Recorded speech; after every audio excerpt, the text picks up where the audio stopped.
Welcome to the story. Don't forget to like, subscribe and support me.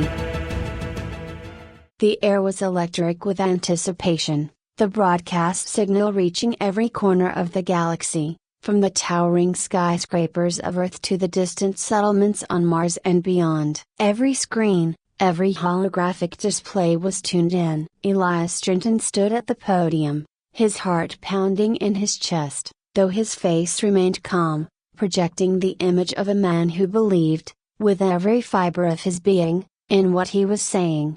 Behind him, the planetary flags of the Galactic Union fluttered in a simulated breeze, a symbol of unity that now felt more fractured than ever. This was Ida, the final day of the galactic election, a contest that was more than just Earth's future. It was the future of dozens of planets, moons, and space stations. And yet, here he stood, representing not the wealth and power of the galactic elite, but the hope of countless citizens who wanted something more. My fellow citizens of the galaxy, Elias began, his voice steady, filling the vast hall and streaming into the homes of billions. We stand at a crossroads. For too long, we have allowed greed, short-sightedness, and unchecked corporate power to dictate the fate of our worlds. The environment is collapsing, not just on Earth but across the systems. Planets that once teemed with life are now wastelands. Resources are running dry. If we do not act now, there will be nothing left for future generations. He paused, scanning the faces of the audience, some of them nodding in agreement, others looking skeptical, even hostile. Elias knew that the forces arrayed against him were vast wealthy corporate interests, led by his opponent, Damien Voss, who had deep ties to the most powerful conglomerates in the galaxy. They had poured untold fortunes into ensuring that Voss would win, casting Elias as an idealist whose plans were unrealistic, even dangerous.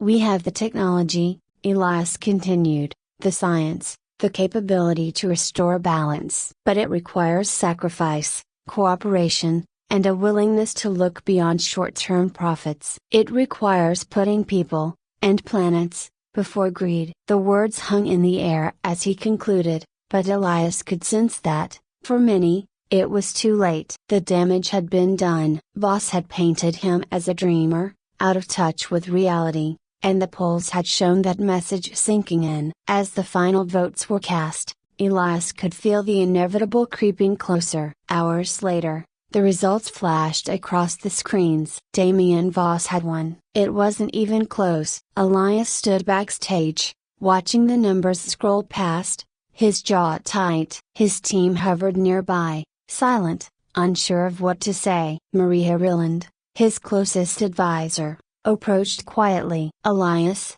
she said gently, "I'm so sorry." He turned to her, forcing a smile. "We knew this was going to be an uphill battle." "Yeah, but," Maria trailed off, looking at the screen where Voss was making his victory speech, full of empty promises about economic growth and technological innovation. She turned back to Elias, her voice dropping to a whisper. "We have to keep going. We can't just let him destroy everything we've worked for." Elias sighed, running a hand through his hair. "Without political power, we have no leverage, no influence. Voss and his backers will make sure that my name, and everything I stand for, is erased from public consciousness." Maria stepped closer, her eyes burning with determination. "We don't need official power to make a difference. There are other ways." "The people still believe in you, Elias. Maybe not enough to win an election, but enough to start something real, something grassroots. We can still fight for the future." He looked at her,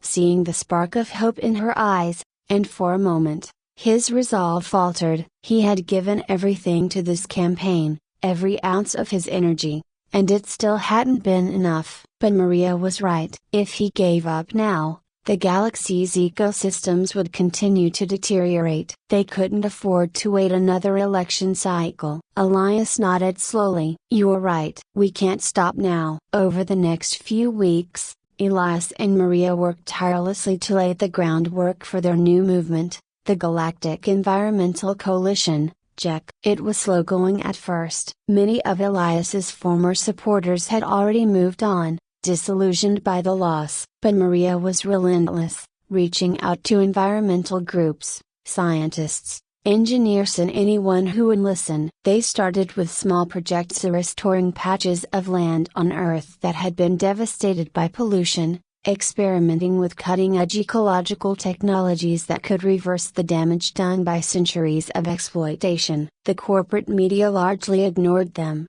dismissing the JEC as a fringe movement, but word began to spread through underground channels, quantum networks, and independent media platforms. One night, as Elias stood on the balcony of their modest headquarters overlooking the decaying cityscape of New Chicago, Maria joined him, holding a datapad with the latest updates.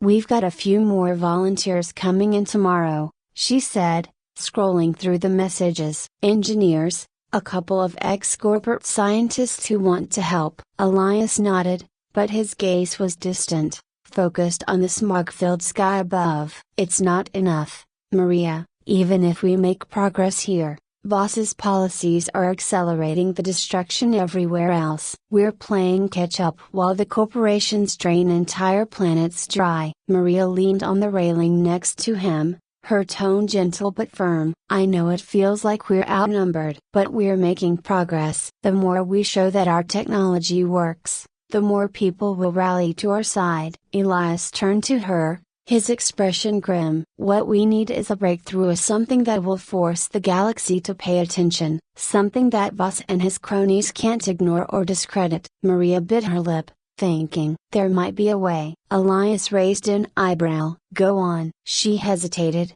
then handed him the datapad, showing a communication request from an alien species. "I've been in contact with the Phaedrians. They're known for their advanced ecological technologies. Their planet is a model of sustainability, and they've offered to collaborate with us." Elias studied the message, intrigued. The Phaedrians were one of the few alien civilizations that had perfected the balance between technology and nature. Their planet was a thriving ecosystem, despite the technological advancements that had transformed the rest of the galaxy into industrial wastelands. "They want to meet," Maria continued. "They're willing to share some of their bioengineering technology of plants and animals that can reverse pollution and regenerate ecosystems. But they're cautious. They've seen what we've done to our planets, and they don't trust easily." Elias's mind raced. If they could secure the Phaedrians' help, it would be a game changer. Not only would they have the tools to make real progress, but it would also send a message to the galaxy that there was another way forward, a way that didn't involve endless consumption and destruction.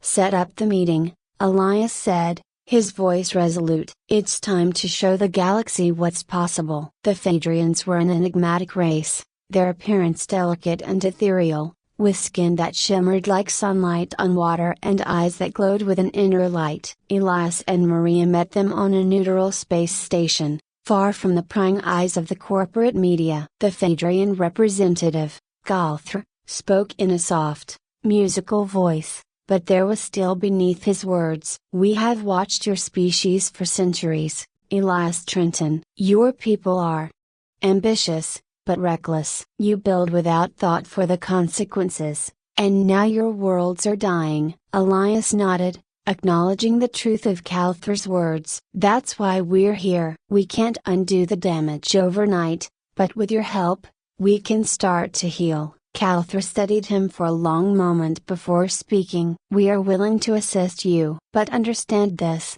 our technology is not a cure-all. It requires care, patience, and respect for the natural balance. If you misuse it, the consequences will be catastrophic." "We understand," Maria said, her voice steady. "We'll follow your guidance every step of the way." Galthr inclined his head. "Very well. We will provide you with the bioengineering tools you need to begin restoration. But this is a test, Elias Trenton. If you succeed, we may consider a deeper alliance. If you fail, we will withdraw our support." Elias accepted the terms. There was no room for error now. The next phase of their mission was about to begin. With the agreement sealed, Elias and Maria returned to Earth, a sense of urgency pulsing through their veins. The next few weeks passed in a blur of preparation. The Phaedrians had delivered on their promise, sending over data on the bioengineering technology that would allow them to restore ecosystems. It was a massive undertaking, too large,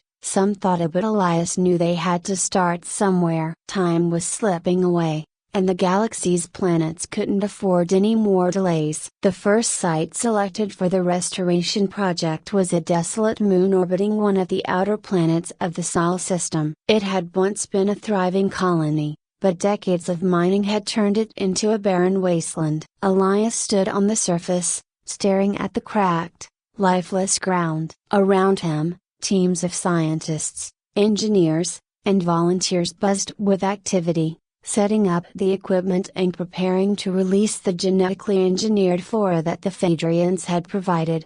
"This place feels dead," Maria muttered as she joined Elias, her gaze sweeping over the scarred landscape. "That's the point," Elias replied. "If we can bring life back here, we can do it anywhere." Maria nodded, though doubt flickered in her eyes. The pressure was immense. If this project failed, it wouldn't just be the Jack's reputation at stake, it would be the future of planetary restoration efforts across the galaxy. Corporate interests were watching closely, ready to pounce on any misstep, and Damien Voss was surely waiting for the chance to declare Elias's efforts as misguided and dangerous. "Are we ready?" Elias asked, turning toward the lead scientist overseeing the operation, Dr. Leone, a brilliant biologist who had defected from one of Voss's corporations to join the JEC, gave a curt nod. "Everything's in place. We'll release the first wave of flora now. If all goes according to plan,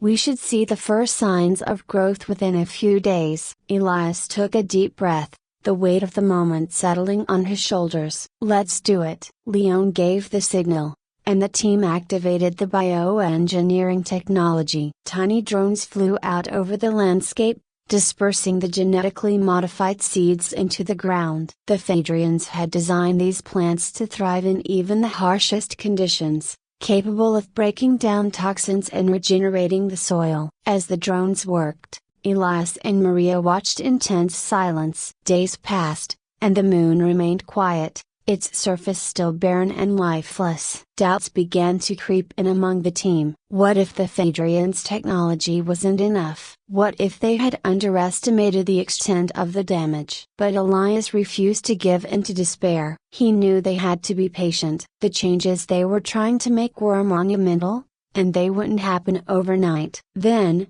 on the fourth day, something miraculous occurred. Tiny green shoots began to break through the cracked soil, spreading out in a delicate web across the barren landscape. The team watched in awe as the plants took root, growing at an accelerated pace thanks to the bioengineered properties infused by the Phaedrians. Within a week, the once dead moon began to transform. Grass, trees, and flowers bloomed where there had been nothing but dust and decay. Elias stood in the midst of the new life, feeling a surge of triumph. They had done it. This moon, once a symbol of humanity's destructive greed, was now a beacon of hope. The success of the project reverberated throughout the galaxy. Media outlets, which had largely ignored the JEC's efforts until now, began covering the story in earnest. People were inspired by the possibility that other devastated worlds could be saved. But not everyone celebrated. Damien Voss,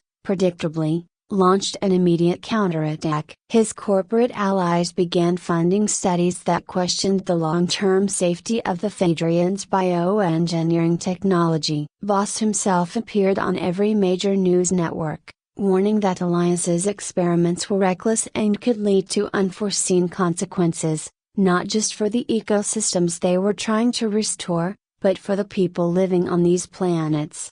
"This technology is untested," Voss declared in one particularly heated broadcast debate. "We don't know what impact it could have on native species or planetary climates. Trenton is playing with fire, and it's the citizens of the galaxy who will get burned." Elias refused to engage in public mudslinging, but privately, He and Maria knew that they had to stay ahead of the corporate smear campaign. The JEC was gaining ground, but Voss's influence was still vast. They couldn't afford any missteps. As more moons and planets were targeted for restoration, the JEC expanded rapidly. Volunteers and experts from across the galaxy flocked to their cause, inspired by the success of the initial project. Yet, the challenges continued to mount. The sabotage attempts became more frequent as supplies would go missing, equipment would be damaged, and some of the newly restored ecosystems showed signs of tampering. Maria was the first to suspect corporate interference. "Voss won't stop until he destroys us," she muttered one night as they reviewed security footage of one of their sites. "He's got too much to lose if we succeed." Elias frowned, his mind racing. "We need proof. If we can show the galaxy that Voss is sabotaging restoration efforts, we can turn the tide." Their chance came sooner than expected. A whistleblower from one of Voss's corporations contacted the JEC, providing them with evidence that the sabotage had been orchestrated by Voss's allies. The whistleblower, a disillusioned executive, handed over communications that revealed a deliberate plan to undermine Elias's efforts. Armed with this proof, Maria organized a press conference, unveiling the documents to the galaxy. The reaction was immediate and explosive. Public opinion, already starting to shift in favor of the JEC, now turned decisively against Voss and his corporate backers. Protests erupted on multiple planets,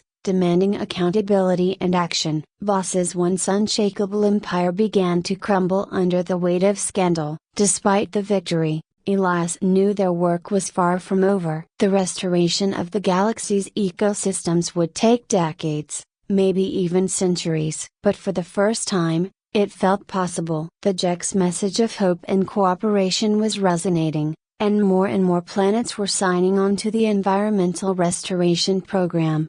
The final battle came at a galactic summit, where leaders from across the Union gathered to decide the future of planetary management. Elias stood before the assembly, his heart pounding but his voice steady as he made his case. "We have a choice," he told the assembled leaders. "We can continue down the path of destruction, allowing corporate greed to dictate the fate of our worlds. Or we can choose a different future, real one where we work together, across species and systems, to restore balance and protect the ecosystems that sustain us all."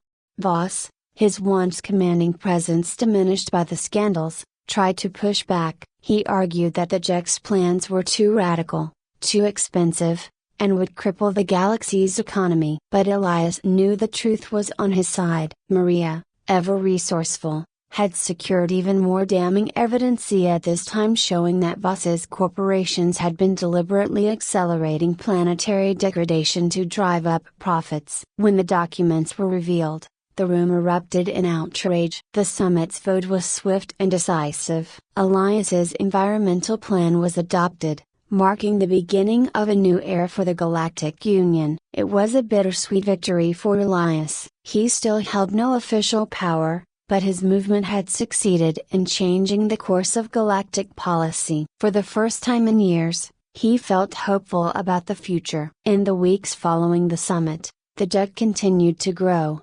expanding its restoration efforts to more planets and moons. The challenges were still immense, but Elias knew they had taken the first critical step. Standing on the newly restored moon, now teeming with life, Elias watched the sunset, one of many small victories in a battle that would define the future of the galaxy. Maria stood beside him, smiling. "We did it," she said softly. Elias nodded, his eyes fixed on the horizon. "This is just the beginning.